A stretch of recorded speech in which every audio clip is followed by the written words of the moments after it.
Hello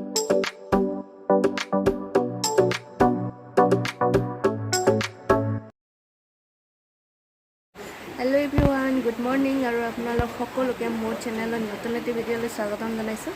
আশা কৰিছোঁ আপোনালোক সকলোৱে ভালে আছে আৰু মোৰো ভাল। মই যোৱাকালি আহিলোঁ মোৰ ঘৰলৈ আৰু আজি ৰাতিপুৱা মই ভিডিঅ'টো আৰম্ভ কৰিছোঁ কাৰণ আজি মই যাম কোকৰাঝাৰলৈ, কাম আছে অলপ। আৰু এতিয়া 9টা মানে বাজিছে কিন্তু বাহিৰত বৰষুণ দি আছে, সেইকাৰণে কেতিয়া যাওঁ বৰষুণ কমিলে যাম আৰু। হাই এভৰিৱান, মই কোকৰাঝাৰৰ পৰা আহিলোঁ, দেউতাৰ লগত গৈছিলোঁ আৰু বৰষুণ আছিল সেইকাৰণে কিবাকৈ গৈ আহিলোঁ আৰু কিন্তু ভিডিঅ' নকৰিলোঁ। আৰু এতিয়া আহি ভোক লাগিছে সেইকাৰণে কিবা বনাই আছে আৰু ইয়াতে আটা আছে আৰু পিঠাগুড়ি নিমখ দি পানীৰে মিহলাই এনেকৈ বনাই আছে। ভোক লাগি আছিল সেইকাৰণে ভাবিলোঁ কিবা এটা বনাই খাওঁ। আৰু এতিয়া বাজিছে 4টাই বাজিছে আৰু এতিয়া ৰাতিৰ খানা বনোৱাৰ সময় হৈছে আৰু মা বনাই আছে শিঙি মাছৰ এটা ৰেচিপি। ভাবিলোঁ মই আপোনালোকৰ লগতো শ্বেয়াৰ কৰি দিওঁ। আৰু প্ৰথমতে মাছবিলাক ভাজি লৈ আছে। মছলাৰ ভিতৰত আছে ইয়াতে নহৰু, জিৰা আৰু শুকান জলকীয়া একেলগে এটা পেষ্ট বনাই লৈছে আৰু ইয়াতে সৰু সাইজৰ 2টা পিয়াজ কাটি লৈছে। এতিয়া মাছ ভজা কেৰাহীটোতে প্ৰথমতে আৰু অকণমান তেল দি লৈছে আৰু তাৰপিছতে ইয়াত পিয়াজখিনি দি দিছে। পিয়াজখিনি অলপ সময় ভাজিব লাগিব আৰু তাৰপিছতে দি দিছে ইয়াতে হালধি গুড়ি আৰু এইখিনি ভালদৰে লৰাই লৈছে। তাৰপিছতে পেষ্ট কৰি থোৱা মছলাখিনি দি দিছে আৰু মছলাখিনিও এইখিনি অলপ সময়ৰ কাৰণে ভাজিব লাগিব আৰু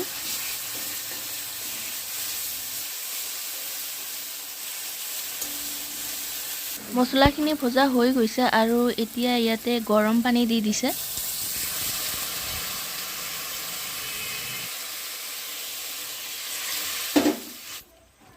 এতিয়া সোৱাদ অনুসৰি নিমখ দি দিছে আৰু তাৰপিছতে পানীখিনি উতল অহাত ইয়াতে ভাজি থোৱা মাছখিনি দি দিছে আৰু অলপ সময় হ'বলৈ দিম, তাৰপিছতে হৈ যাব আমাৰ মাছৰ ৰেচিপি। এয়া চাওক, আমাৰ শিঙি মাছৰ ৰেচিপি একদম ৰেডি খাবলৈ। হেল্ল' এভৰিৱান, আজি হ'ল পিছৰ দিন আৰু এতিয়া মা আৰু মই বজাৰলৈ যাবলৈ ওলালোঁ। এতিয়া 10:30 মানে বাজিছে আৰু ইফালে মা আহি আছে।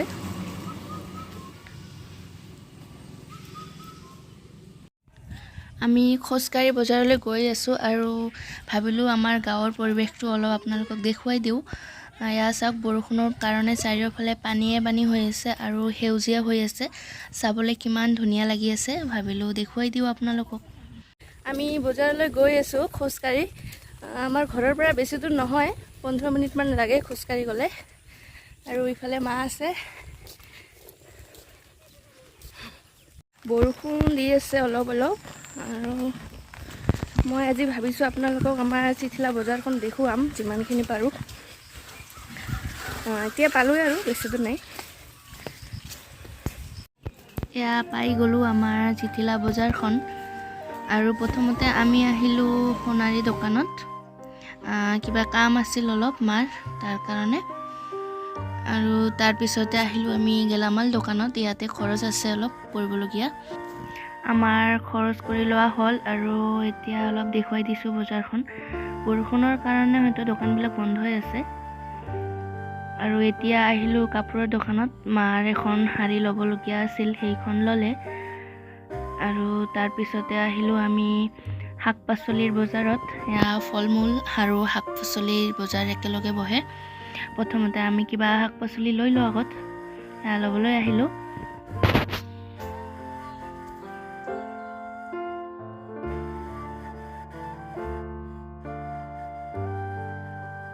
আৰু এতিয়া আমি আম ল'বলৈ আহিলোঁ, আম লৈ আছোঁ। আৰু এইফালে এটা মা কালীৰ মন্দিৰ আছে। বজাৰৰ পৰা আহিলোঁ আমি মাত্ৰ আৰু এতিয়া 12:30 বাজিছে। আৰু কি আনিছোঁ অলপ দেখুৱাই দিওঁ আপোনালোকক। এইফালে আছে আম, ইয়াতে চানা, চয়াবিন, বিস্কুট আছে, চকলেট এটা আৰু ভেন্দি, চব্জি আছে। হেল্ল', এতিয়া আবেলি বাজে 5টা আৰু এতিয়া আকৌ আমি মা আৰু মই ওলালোঁ। আমি গৈ আছোঁ এয়া কাপোৰ চিলাবলৈ গৈ আছোঁ। এই ঘৰৰ কাষতে ঘৰত চিলাই তাতে গৈ আছোঁ। আৰু আজিৰ ভিডিঅ'টো ভাবিছোঁ মই ইয়াতে শেষ কৰি দিওঁ। আপোনালোকে ভিডিঅ'টো চাই কেনেকুৱা পায় কমেণ্ট কৰি জনাব। ভিডিঅ'বোৰ লাইক কৰি দিব, শ্বেয়াৰ কৰিব আৰু লগতে মোৰ চেনেলটো ছাবস্ক্ৰাইব কৰি দিব আৰু কাষতে থকা বেল আইকনটো দবাই দিব যাতে আহিবলগীয়া ভিডিঅ' ন'টিফিকেশ্যন মই পাই থাকে। আজিলৈ ইমানেই, তেনেহ'লে বাই বাই।